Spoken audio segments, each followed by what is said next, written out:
This is a record of Quandary Canyon on May 9th, 2020 with Trent, Danny, and myself.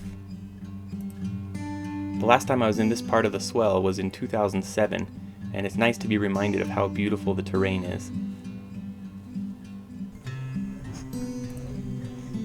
Quandary Canyon provides a unique canyoneering experience for a couple of reasons.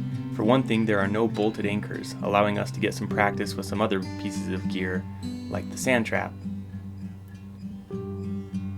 It also has a reputation for being a great place to practice escaping from keeper pots, using pot shots and other gear. The intent was to get a lot of good footage of us navigating the keeper pots, making this video half adventure blog and half tutorial. Unfortunately, through a combination of gear malfunctions and my mind being otherwise occupied, I got very little of the footage I had intended to get. Be that as it may, I think I got just enough good footage to make this a worthwhile video. With wetsuits donned, we passed through the first unavoidable pool. This pool is before the split off to the bypass, so anyone thinking of taking the bypass to stay dry might have to think twice. The escape at the end is possible solo and easily done with a partner assist.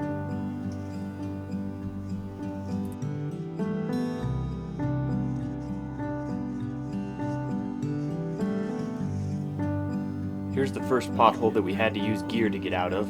I really wish I had shown how we set it up, but needless to say there's just a couple pot shots on the other side of that rim. Here it is from the back side.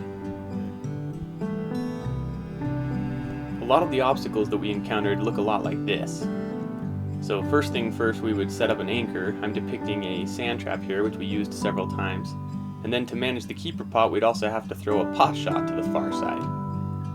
Then one person would go down in, then the second person would follow. The second person could ascend up with the pot shots as a counterweight, and then rappel down with the person that's still in the water acting as a meat anchor. The third person would then, of course, do the same thing. Finally, the person standing in the water would pull down the sand trap, then ascend to the top of the rim. But then here's the tricky part. Once on the rim, the canyoneer would pull the pot shot up and lower it down the other side in order to be able to safely wrap down out of the keeper pot.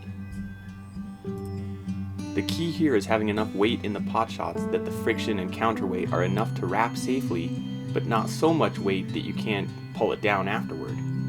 As you can imagine, this can be a little tricky and a little sketchy. Yeah, I definitely wish I would have gotten some real footage of that stuff. Needless to say, we managed to navigate all the keeper pots safely. We took a dip in the final pool, and then enjoyed a surprisingly scenic and fun jaunt back to the car.